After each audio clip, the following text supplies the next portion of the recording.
Welcome back to the Road Show. This morning in the buzz, after a year of historic revolutions across the globe, Time magazine has named the protester its Person of the Year.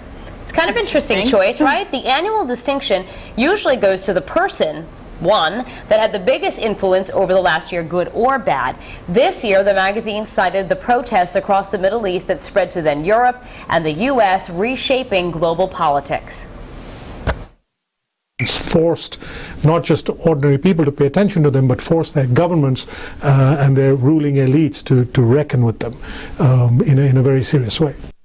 Now, Time has been naming its Person of the Year since 1927. Last year, you may remember, Facebook founder and CEO Mark Zuckerberg got the honor, and there's been, controversial choices over the years as well.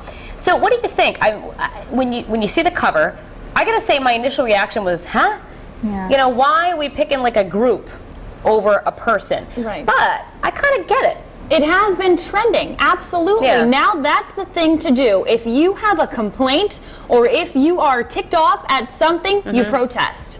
Let's look at people from all across the world, which in a way, to put U.S. protesters in that same mix, it's kind of pushing it. You mean like the whole Occupy? Well, because you look at people in other countries, they are protesting for their rights. Things like and we're like, well, I'm going to protest that skateboarding should be up there. That was a sign out there for those occupiers. So it's this isn't. It's hard to put them in the same category. It's not a new thing. I mean, obviously people have been taken on City Hall and protesting for a long time. But I think what's interesting this year is what you were just touching upon, and that some really big things have changed as a result of some of these protests. I mean, governments have fallen in other countries. And I think that, what you were saying in terms of the protesters in the U.S. versus some of the protesters internationally, and they're protesting at the risk of their lives as well. And it's kind of a throwback to the 60s that now people can organize these groups, and you're not just... I think the Occupy movement has gone in an odd direction. Yeah.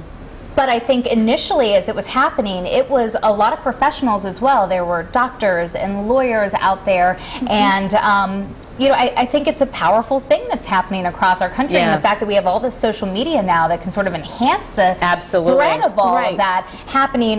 Wasn't it tweets or Facebook posts in another country that started the spread? Yes.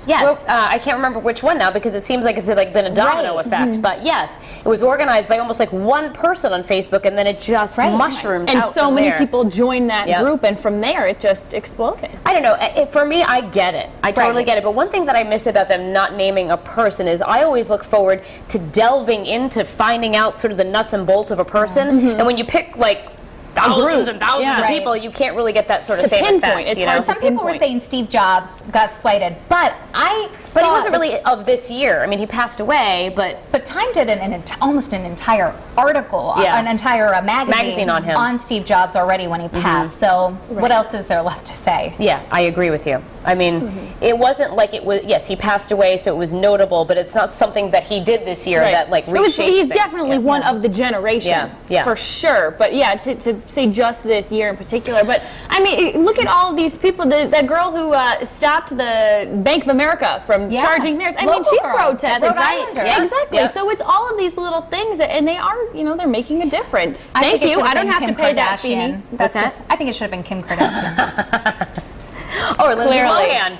She might have been in the top 10. You never know. Oh, boy. But you know what? It is an interesting choice. Certainly one that's going to make people think. And, I kind of agree with it, I guess, when you really get down to it. So I'm interested to see what people are saying online, though, because it's certainly a different direction that the magazine took this year. Absolutely. No one is really happy with it at this point. So if you do agree with it, definitely visit us on the Live Blog or Facebook so we can see your point of view. Let's start on foxprovidence.com. This first one was from Guest. They said, every protest starts with an actual leader. That person, he or she, should be the person recognized and not the whole group. Smokey Wolf says, yes, there have been a lot of protests, but I don't think this is the right person to be Person of the Year. There are a lot of others that should be picked. And Guest had joked they should have named social media as the Person of the Year.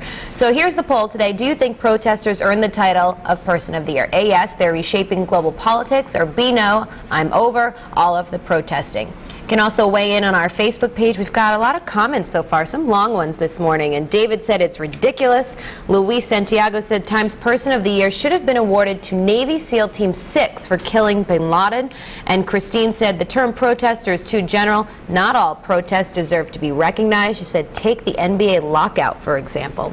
So if you guys want to weigh in, vote in our poll so we can officially see what you all say at the end of the show. But for now, we're going to switch gears and go into the kitchen with Danielle. Lots of stuff on the menu today.